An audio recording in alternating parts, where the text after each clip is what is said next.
Jamaah terkhususnya kepada para istri. Di antara sebagian suami yang jatuh pada lubang perselingkuhan, dari mereka tersebut jamaah ternyata tidak semuanya pria biadab. Karena sebagian dari mereka ini ternyata hanyalah terganjal soal kesiapan mental menjadi seorang suami yang bersabar. Hal ini nanti akan saya jelaskan jamaah. Dan ini terbukti dari sebagian suami yang selingkuh tersebut tidak mau menceraikan istrinya. Dia tetap berusaha memberikan nafkah lahir dan tetap pulang ke rumah meskipun si istri memaksa untuk minta cerai. Namun si suami tetap tidak mau mengucapkan kata talak. Ya meskipun di belakang istrinya si suami masih saja selingkuh. Dan rahasia dari sisi psikologi kejiwaan jamaah, mengapa si suami masih saja selingkuh meskipun tetap pulang ke rumah dan memberikan nafkah? Ternyata wanita yang menjadi tempat perselingkuhan mereka jamaah adalah dianggap sebagai tempat pengobat stres dan sumber ketenangan batinnya. Dan hal ini tentunya akan berlanjut kepada penyaluran hasrat seksual. Karena dengan menyalurkan hasrat seksual, maka si pria akan mendapatkan ketenangan. Dan hal ini sesuai dengan apa yang dikatakan psikolog jamaah, bahwa stresnya seorang suami pasti akan berpengaruh kepada gairah seksualnya di rumah. Apalagi, ini catatan jamaah, apalagi si suami menganggap bahwa istri adalah penambah atau sumber stresnya suami. Ustadz, bukankah seharusnya istri menjadi pengobat stres, kok malah dianggap sebagai sumber stresnya suami?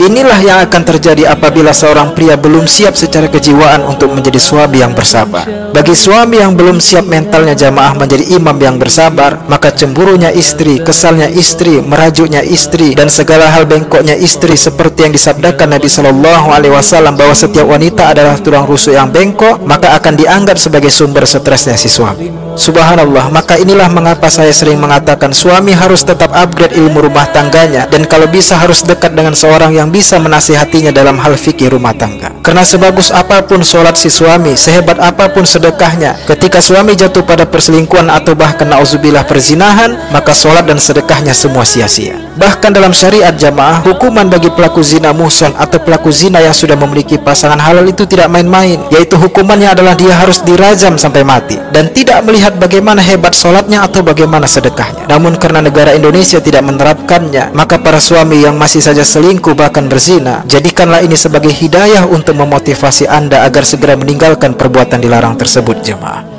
Maka akan ada pertanyaan, bagaimana sebaiknya cara istri untuk menghadapi suami yang masih saja gemar selingkuh karena si suami menganggap bahwa pengobat stresnya adalah pada wanita selingkuhannya? Solusinya jamaah adalah, mulai hari ini istri berupayalah maksimal menjadikan dirinya sebagai pengobat stresnya suami, dan bantulah suami Anda bu untuk bisa menikmati surga kecil yang sesungguhnya telah tersedia di dalam rumahnya. Karena surga yang ada di luar rumahnya merupakan surga semu yang setiap saat bisa menjebak si suami dalam kubangan lumpur dan maksiat.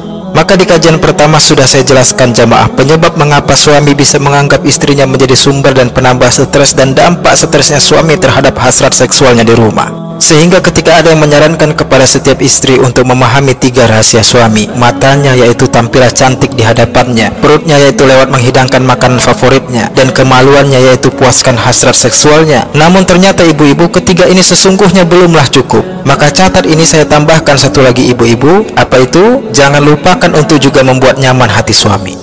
Banyak di antara para istri sudah menerapkan 3 strategi di atas, tapi suaminya tetap saja selingkuh. Ya karena istri ingatnya pada yang 3 tapi lupa pada yang 1, yaitu menaklukkan suami juga pada hatinya.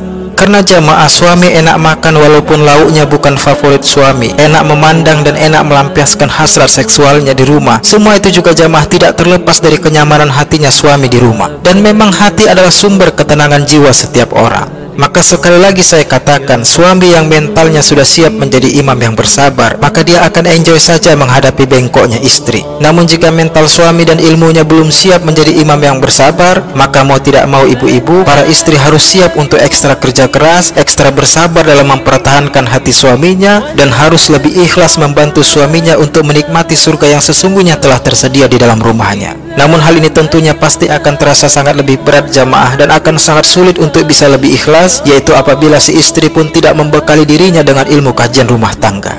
Maka ini pentingnya kajian ibu-ibu, karena menjalani bahtera rumah tangga baik menjadi seorang suami maupun menjadi seorang istri, hal ini sesungguhnya bukanlah hal yang mudah dan bukanlah hal yang sederhana. La haula wala quwata illa billah.